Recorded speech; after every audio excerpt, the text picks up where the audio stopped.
If you're watching this, there is a good chance you've been hanging on to a relationship that is breaking you down. You're hanging on not because things are actually improving and not because she's genuinely changing, but because you're hoping she'll change, because every now and then she slips back into being in a good mood. She gives you a little affection, a moment of calm, a few breadcrumbs when you're starving. And those breadcrumbs are exactly what keep you trapped for months, years, maybe even a lifetime. And today, I'm talking about why hope is what can keep you stuck for a really long time. And make sure to stick with me till the end, because I'm going to give you one brutal truth that you do not want to miss. 1. You loved a fake version of her. Okay, so number 1 is that you fell in love with a version of her that was never real. When you met her, you weren't meeting her true, consistent self. You are meeting her idealized self, the version she can only hold together for a short period of time while she's high on the fantasy that you are her knight in shining armor. The one who's coming to save her and make everything right in her life. The version she shows when she needs to bond quickly before the emotional storm and instability starts to surface. So, she showed you warmth, intensity, chemistry, vulnerability, passion, and it felt real. It felt honest. It felt out of this world. But that version of her wasn't stable or sustainable. It was her highlight reel. And the good is so good.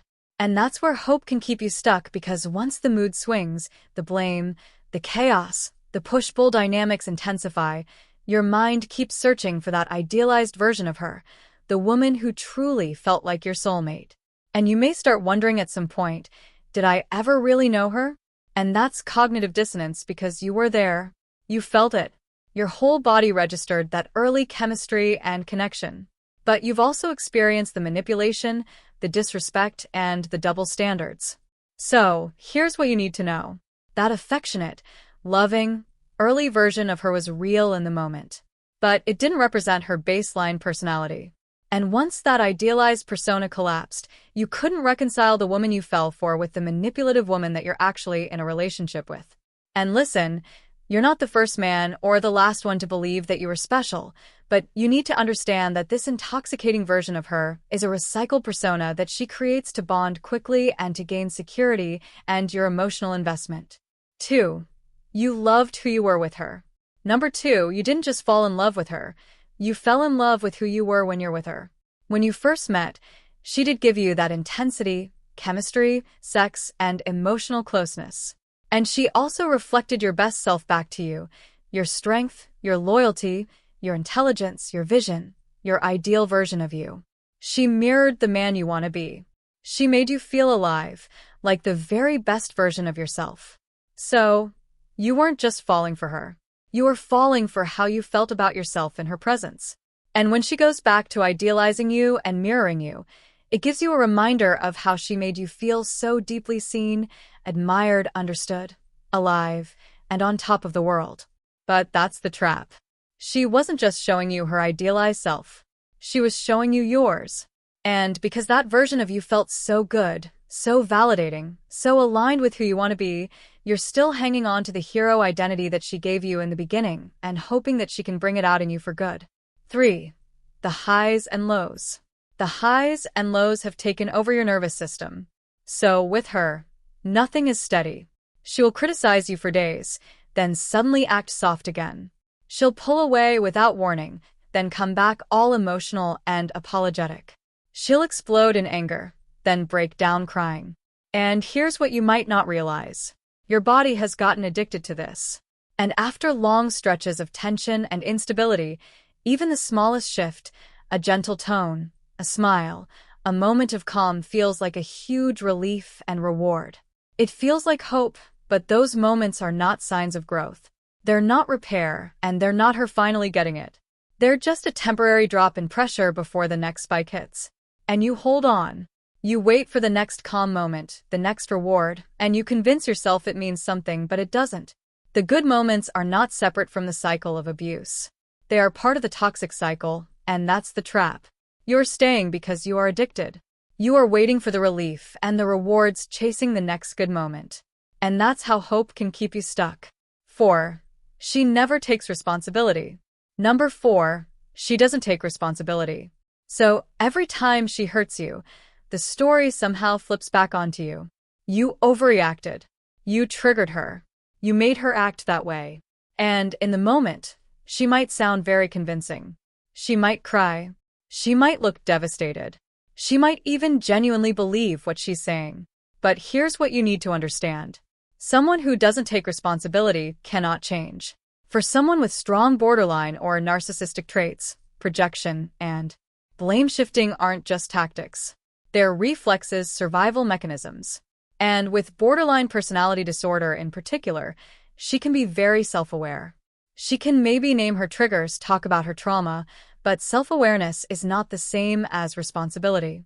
Because without intensive therapy and consistent effort over time, her emotional reflexes and survival instincts will always override her insight every single time.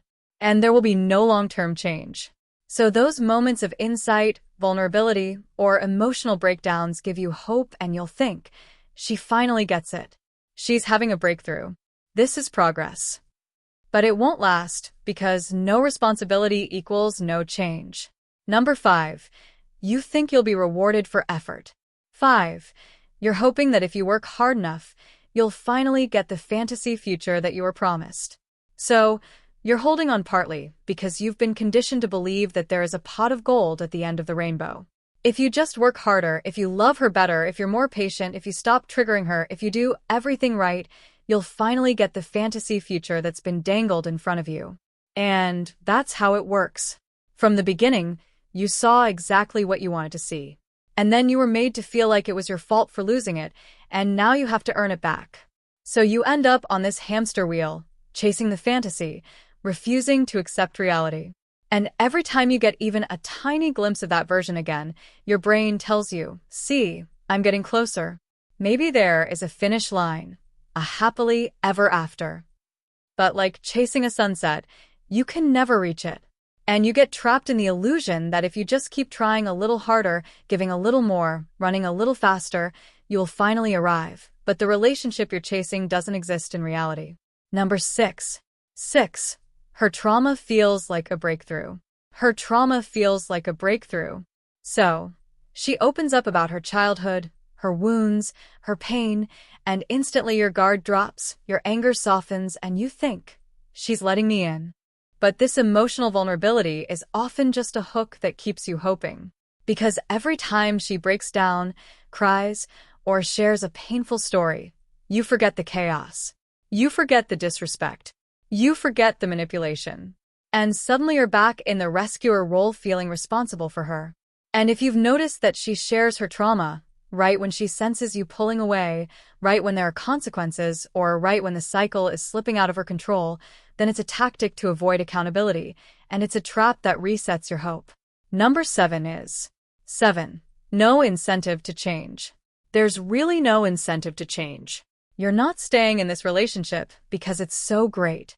You're staying because you're hoping she'll change, but she's shown you repeatedly that she cannot sustain the version of herself that you fell in love with. And as long as your hope is tied to her potential, to her promises, to her emotional breakthroughs, you stay trapped in the cycle.